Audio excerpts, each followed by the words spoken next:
What are the things that you should consider for potentially not moving to Australia? Well then, keep watching.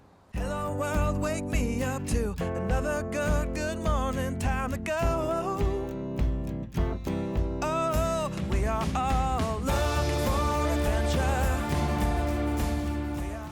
Before we continue with the episode, I just quickly wanted to jump in here to let you know that Migration Made Easy, which is our signature online course, will be opening its doors very soon again.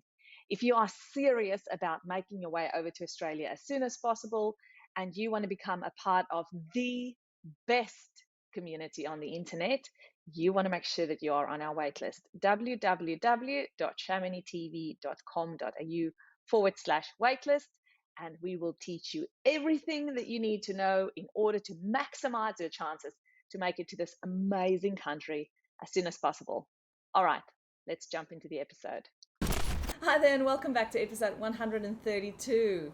We are well and truly into this new year, and I'd like to know how you have been progressing with your migration plans. Are you tracking along? But before we continue, are you subscribed to this channel? If not, you know what to do. Go down, hit the subscribe button and the notifications so that you are notified whenever we release a new episode. All right, let's roll into the episode. Here are 5 things that you can consider why you might not want to move to Australia. And the first thing is that if you don't like doing things for yourself, my friend, then you might want to stay put where you are at. Australia is a country where labor is really expensive, and so it means that you would probably be doing a few things yourself more than what you would be doing that for in your home country. For example, in South Africa, most people have cleaners in their house. Yes, you do get cleaners in Australia, but they are much more expensive than what you are used to. And guess what? They're also much harder to come by because they are fully booked. So if you're a cleaner and you want to come and live in Australia, you would probably be earning a fortune. And they're generally not there 24/7, or they're generally not there every day. In your house, they come and they do cleaning for 2 hours and they're Once done a and week dusted. kind of thing. Yeah, or once a fortnight, which means once every 2 weeks. Yeah, it depends how often you want to pay. That's right. So, of course, if you want to pay somebody to live in your house permanently, full-time, to just do the cleaning, then you can do that. So also part of doing things for yourself in terms of cleaning, it means that when you go shopping, things tend to be cheaper if you're going to assemble it yourself at home. Have you heard of the shop called IKEA yet? Or flat packs. Yeah, terminology that's pretty common here in Australia. We love IKEA, we love our flat packs, but it just comes down to the same thing. Labor is much more expensive in Australia. So if you don't like to do things yourself, you're either going to pay much more or you probably should stay in your home country. Another subject matter that's very common is that at a lot of restaurants you tend to order at a counter, either get a number or a buzzer. Yes, the food generally gets brought to your table. If you get a number, if you get a buzzer, you go and fetch it from a desk again. And another thing that is different to South Africa, as an example, is that you fill your own car with petrol or diesel. There's no attendance at the service stations. You just stop, grab the nozzle, and off you go.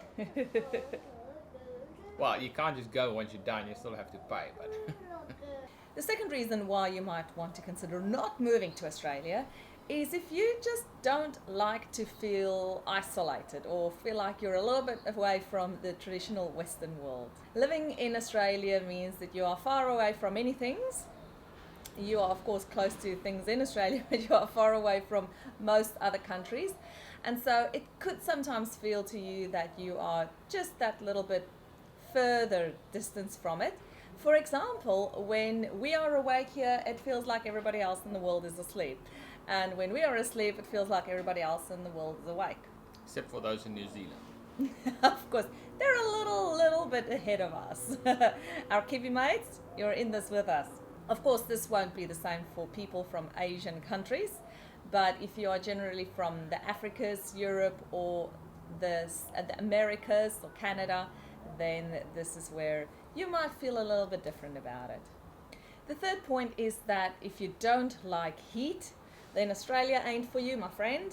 Yeah, stay rather where you are, because this country is made for the outdoors and it can get darn hot over here.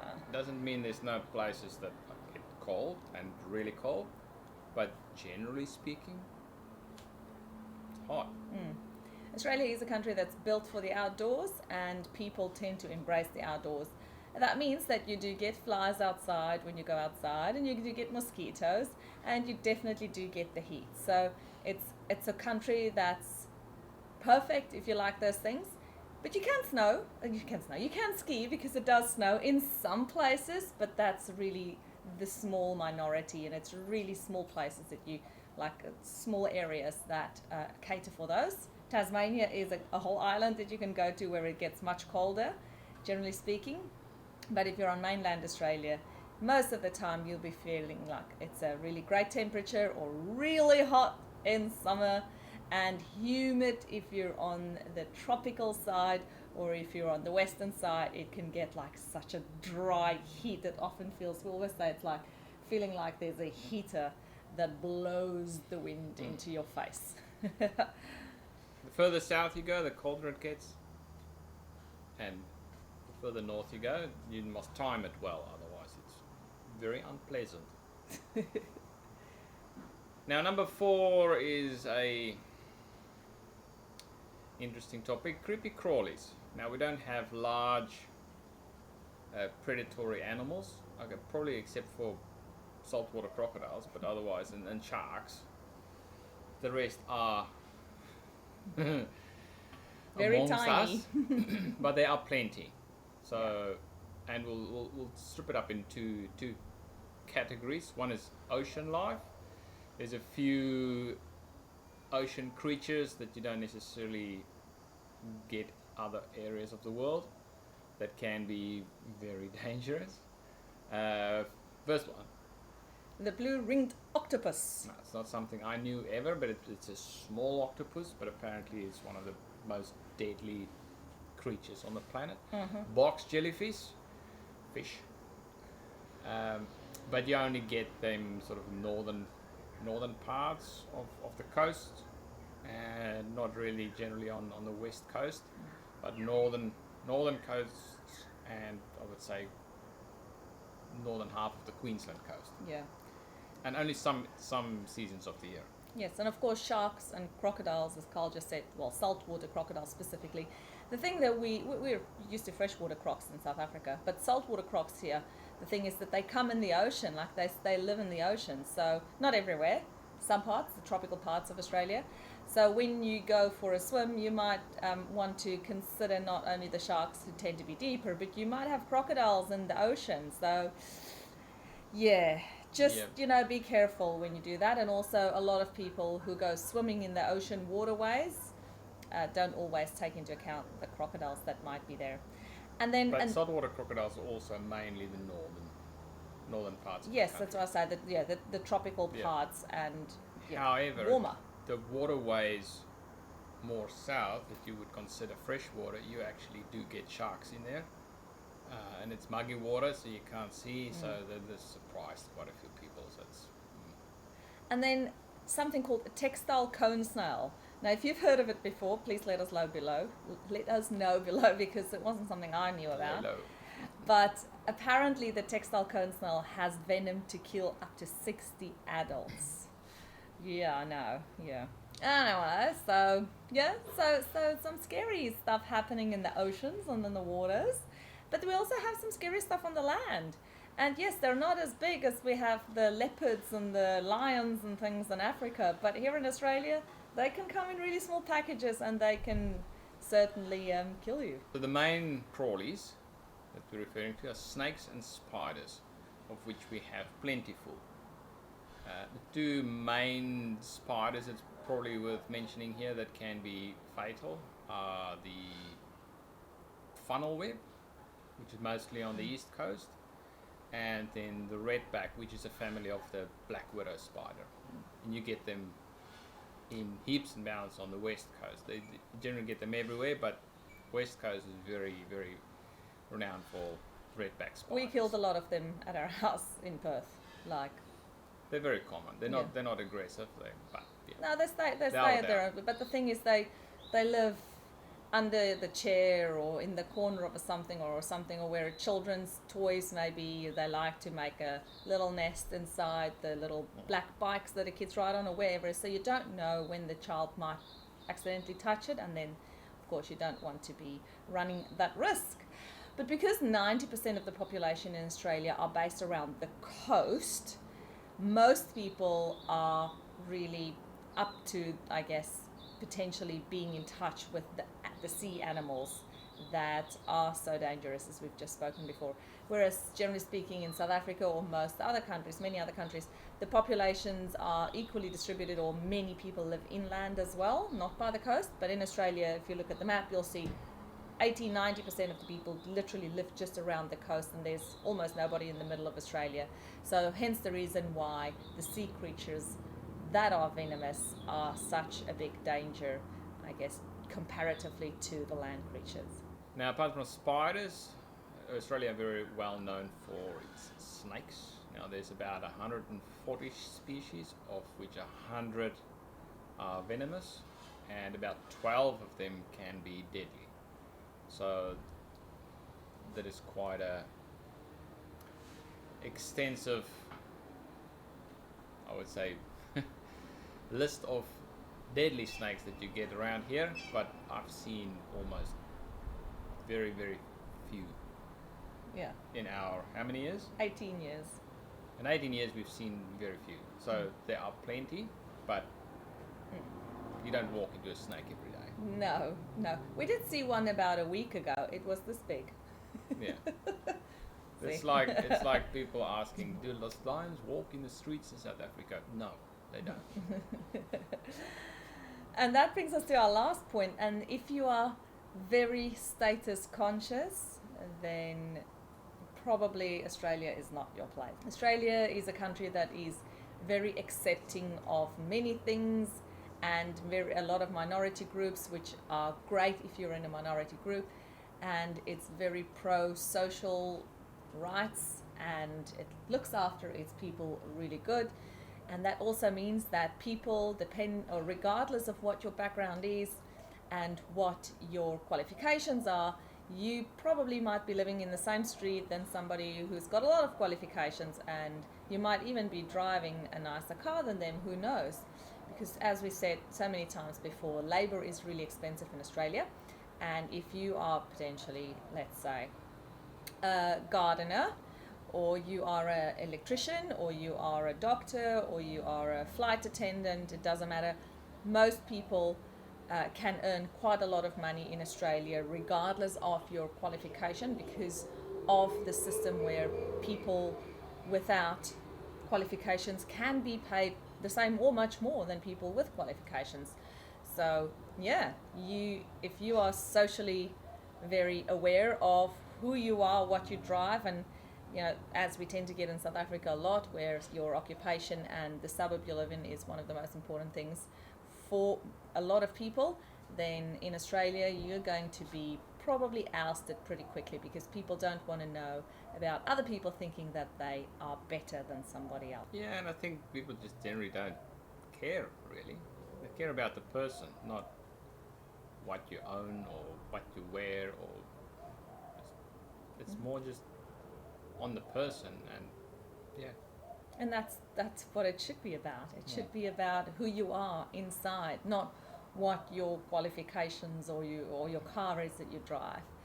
So if you think you're better than somebody else, my friend, then this is not the place for you, because Australia is all about mateship and caring about other people and really treating the other person with respect, regardless of where they come from or where they're heading.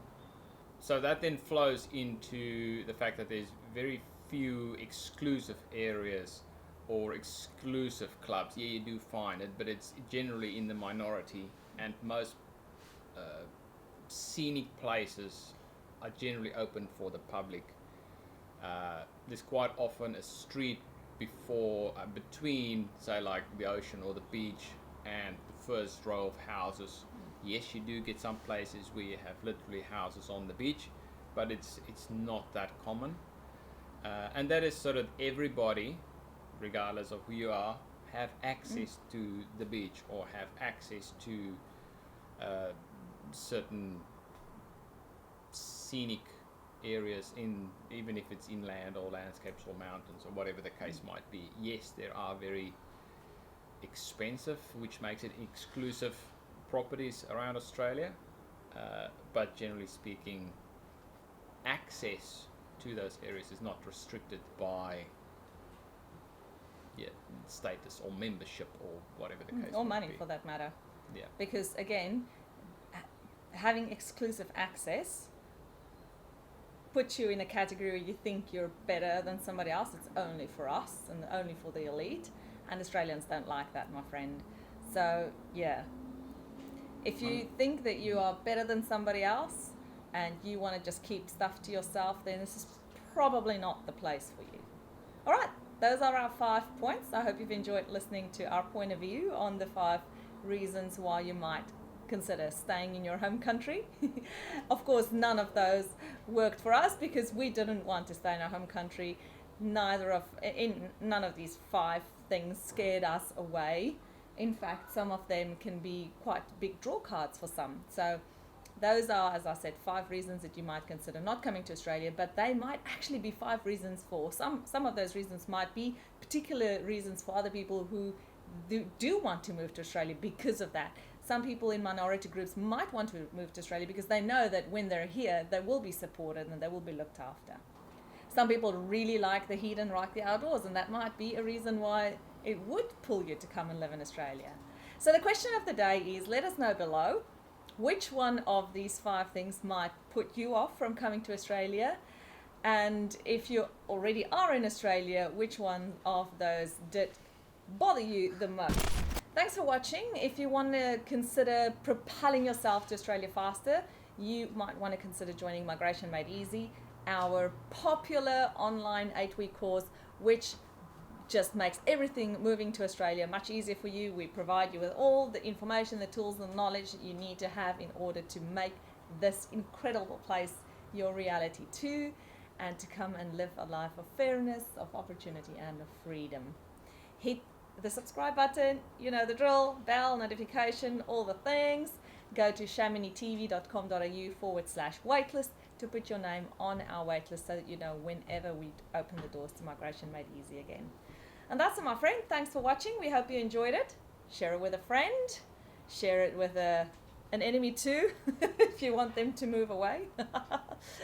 And just share the love. We would really appreciate if you could put your name behind supporting us. It takes a lot of effort for us to make these videos for you, and we would just like to make it easier for people like yourself to come and live in this incredible place. All right. Yeah. See you on the other side.